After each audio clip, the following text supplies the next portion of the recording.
Welcome to Testosterothon. 28 movies so manly, less manly films lick their proverbial feet.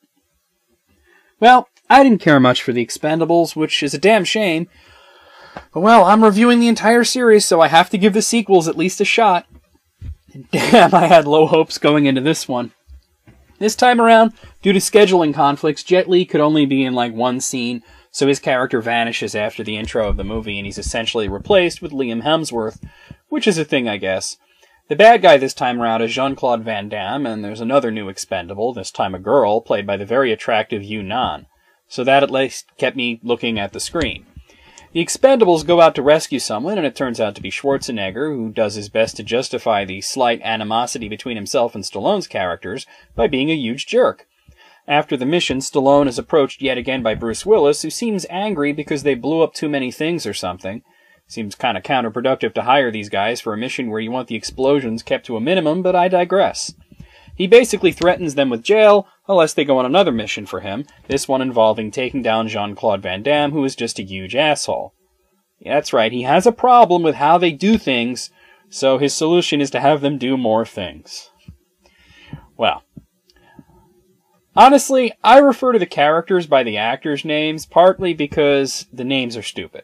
The villain's name is Villain, which is literally villain with one less L. Anyway, the Expendables wind up not doing so well, and the new guy gets killed, which basically motivates them even further because now it's about revenge.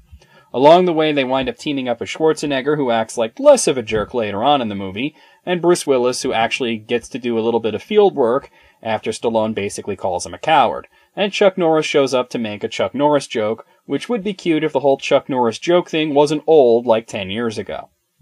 Okay, so I sound like I'm bagging on this movie a lot, especially after not liking the first one, but actually, I kind of like this one.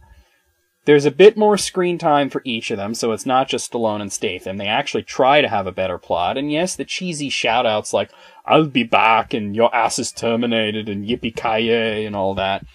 It's stupid as hell, but I wasn't going into this expecting Tarantino-level dialogue.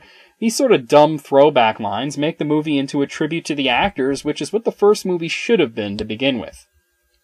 The action is better, and for whatever reason I found myself caring more about why they were blowing shit up this time, which basically makes it a success.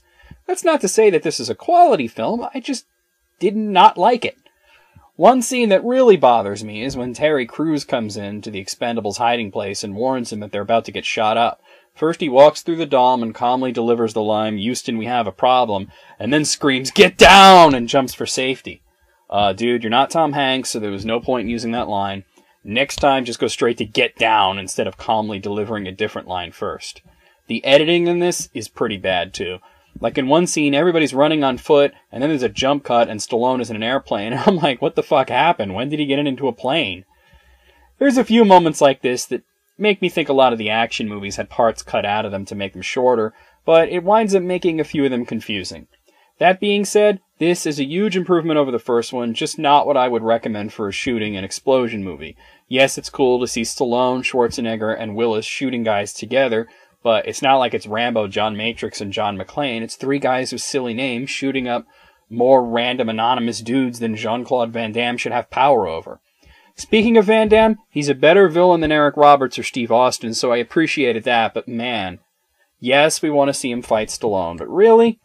That old trick of running out of ammo so then you goad the good guy into getting rid of his weapons to fight you one-on-one? I'm yelling at Stallone to just shoot the fucker. Harrison Ford would have done it. That being said, for the machismo meter, this one has 96% less Jason Statham girlfriend drama, and I didn't feel like adding a girl to the team made it less manly, especially if she's easy on the eyes. I'll give it an 8. It's essentially the manly movie the first one wasn't. As for the actual score, well, it's not bad, but it's not really great. It's a movie that I wouldn't mind having on in the background, or maybe watching with friends, but if I wanted my action fix, I'd sooner throw on an actual Rambo or Die Hard movie than this. I'll give it a 6 out of 10.